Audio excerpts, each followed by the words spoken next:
Hello and welcome to a twisting vine farm tutorial. This one utilizes a flying machine inspired by a person who I will link in the description that is used in a bamboo farm that they made. For this farm, you will need 16 stacks of blocks, 16 stacks of twisting vines, and 16 stacks of rails to make it to the scale that I'm making it currently, but you can make the size smaller if you really want, and it'll scale perfectly fine. Anyways, you also will need redstone blocks or some other method to power the rails. Let's begin building. You need to start by making a 20 by 50 platform of rails. This is the 50 by 50 rail platform, and now you need to power the rails by using redstone blocks. Because a redstone current travels 9 blocks, you need to place the first redstone block 9 blocks into the rail, and repeat this until all of the rails are powered. You can use any other alternate method of powering the rails, such as using levers in the on position, but this is my preferred method of doing it. Place down blocks on either side so that the hopper minecarts can rebound off of the walls. After this, you need to have 3 hoppers feeding into a chest, one of which will be covered by the blocks that the hopper minecart will be rebounding off of. And now would be a great time to add in the chests. The chests need to be added in like this, just in a row. Now's the perfect time to set off your 20 hopper minecarts if you're doing this to the exact specifications of my build, or however many you have rows of powered rails if you are doing your own amount. The next step is to put a block over each powered rail so that it can collect the items and that you can plant the twisted vines on it. Now that you've placed a block on top of each powered rail, you just need to add twisting vines on top of each one of the blocks. I'll cut to after I'm done with that so that we can continue with the tutorial. Set up the flying machines, you need the obsidian, the trapdoors, the observers, the slime blocks, and also the repeaters and redstone. That's all you need to set up the flying machine.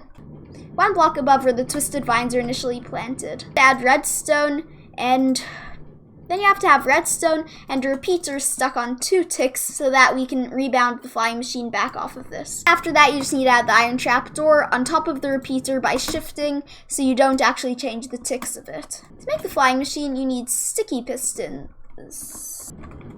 To make the flying machine, all you have to do is place pistons in this pattern. The observers need to be facing downwards, so you'll need to use blocks as scaffolding for this part of the build. Now keep in mind, you will have to have a trapdoor on top of here, so now is a great time to place it down. And one final step for the flying machine, before you extend the slime block wings, is to just place down the final observer. And to prevent this from flying off when I do actually destroy this block, I just will quickly place down some obsidian to prevent the pistons from extending. There's 8 slime blocks on either side of the wings.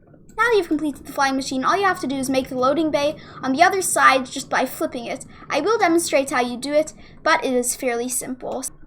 You need to add in the redstone. Remember to keep the repeater on 2 ticks. And you need to add the redstone with the repeater on 2 ticks. And then all you need to do is add in the trapdoor, and you should be complete with this build. Now all you need to do is add in glass walls so that you can prevent items from spilling over the edge. Keep in mind, you should build the walls up to about 10 to 20 blocks so that any items, in case the twisting vine does grow quite tall, will not be wasted. After you've done the walls on either side of the build, you also need to extend it above the flying machines. You need to use blocks that cannot be pulled or pushed by pistons. This includes pumpkins, melons, leaves, and also any regular removable object. At this point, you should also add 1 block on either side. I didn't do it to begin with, but this block will be to prevent the slime from sticking to the walls. After you've used leaves on the bottom and top of the flying machine, now you can just build the glass wall up normally. This is the machine in action. Keep in mind, I did actually forget to place down the glass wall on this side.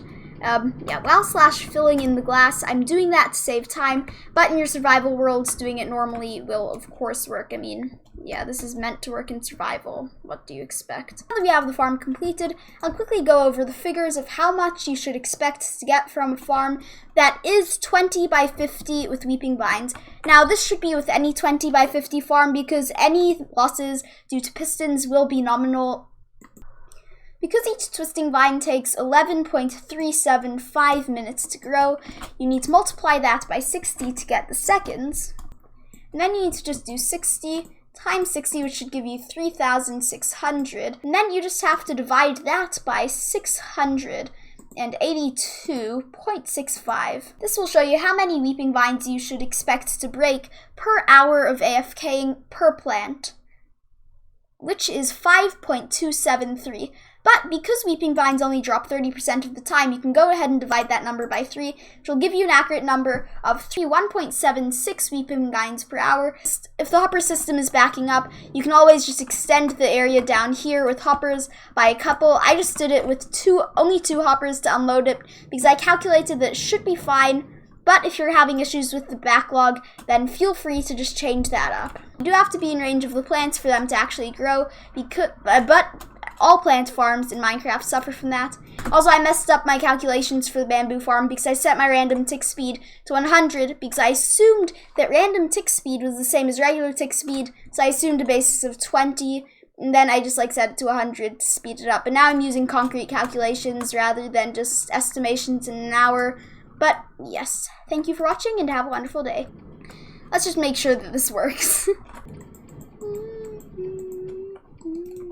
Keep in mind that you actually shouldn't have a row of leaves here, and instead you should move it backwards a bit. Instead of a trapdoor, you can also use fence gates if you want. Thank you for watching and have a wonderful day. To disable the farm, you'd simply just need a lever that you can place on the back of the obsidian, and then by powering it, it won't actually the trapdoor will always be open, so when the flying machine comes in, the trapdoor won't update the observer to set it off in another direction. That's it for today, folks, and goodbye. That's kind of it. I said that like 20 times already.